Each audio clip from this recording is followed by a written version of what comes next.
నచ్చితే లైక్ చేయండి, షేర్ చేయండి, ఛానల్ని సబ్స్క్రైబ్ చేసుకోండి. Thanks for watching.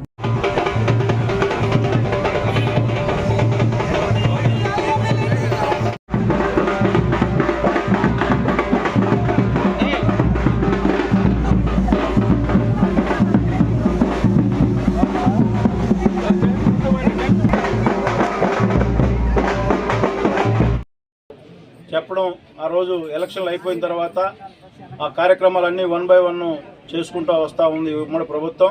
దానిలో భాగంగా ఈరోజు ఆగస్టు 15 స్వతంత్ర దినోత్సవం రోజున ఈ శ్రీశక్తి కార్యక్రమం స్టార్ట్ చేయడం చాలా సంతోషకరం. ఇది పేద మహిళలు అలాగే మహిళా సోదరిమణుల కళ్ళల్లో ఆనందం కనిపిస్తూ ఉంది. ఈ పథకంలో ఎప్పుడెప్పుడని ఎదురు చూస్తూ ఉన్నారు మహిళా సోదరిమణులు.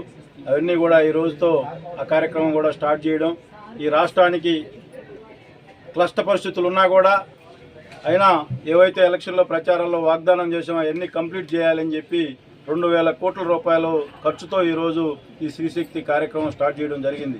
ఈరోజు రాష్ట్రంలో మహిళా సోదరీమణులు అనేక సంక్షేమ కార్యక్రమాలు అందించిన ప్రభుత్వం తెలుగుదేశం పార్టీ ప్రభుత్వం.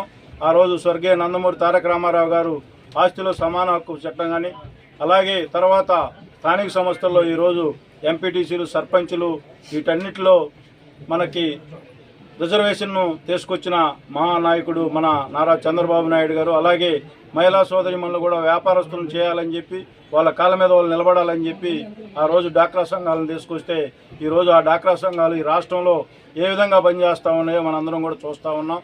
అదే దాంట్లో భాగంగా దీపం పథకం, ఆ రోజు దీపం 1 ఈ రాష్ట్రంలో మహిళా సోదరిమణులు కట్టెల పొయ్యి మీద అన్నం వండుకోకూడదు, వాళ్ళకు కూడా ఇబ్బందులు ఉన్నాయి, వాళ్ళని కూడా సేవ్ చేయాలని చెప్పి ఆ రోజు దీపం పథకం తీసుకొచ్చి లక్షలాది కుటుంబాల్లో వెలుగులు నింపాడు. దానిలో దీపం 2 ఎలక్షన్లో ఏవైతే 3 గ్యాస్ సిలిండర్లు ఉచితంగా ఇస్తామని చెప్పారో అవి కూడా స్టార్ట్ చేయడం జరిగింది.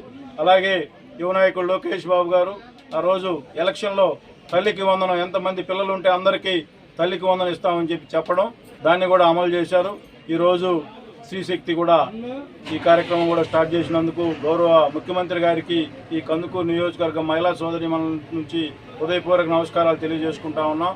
ఇదే ఉత్సాహంతో ఈ రాష్ట్ర మహిళా సోదరిమణులు రాబోయే రోజుల్లో చంద్రబాబు నాయుడు గారిని ఆశీర్వదిస్తారని చెప్పి, ఆయన మహిళా పక్షపాతం అని చెప్పి చెప్పడానికి అనేక ఉదాహరణలు ఉన్నాయి.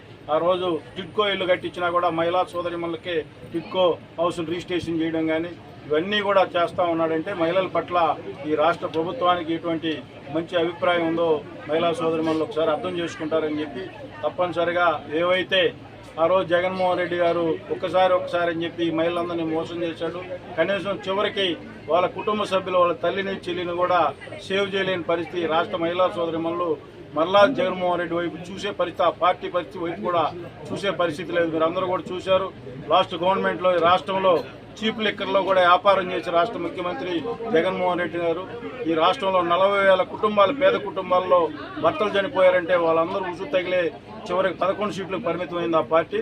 తప్పనిసరిగా రాబోయే రోజుల్లో కూడా తెలుగుదేశం పార్టీని రాష్ట్ర మహిళా సోదరిమణులు ఆశీర్వదిస్తారని చెప్పి మేము అయితే ఆశ వ్యక్తం చేస్తూ ఉన్నాం. తప్పనిసరిగా ఈ రాష్ట్రం సంక్షేమం, అభివృద్ధి వైపు చంద్రబాబు నాయుడు గారు నడిపిస్తూ ఉన్నాడు. ఆయనకి ఆ దేవుడు ఆయుష్ మనకి ఇచ్చి ఈ రాష్ట్ర అభివృద్ధికి ఆయన ఎప్పుడూ కూడా ముందుకు ఉండే విధంగా ఆశీర్వదించాలని కోరుకుంటాం. నచ్చితే లైక్ చేయండి, షేర్ చేయండి, ఛానల్ని సబ్స్క్రైబ్ చేసుకోండి. Thanks for watching.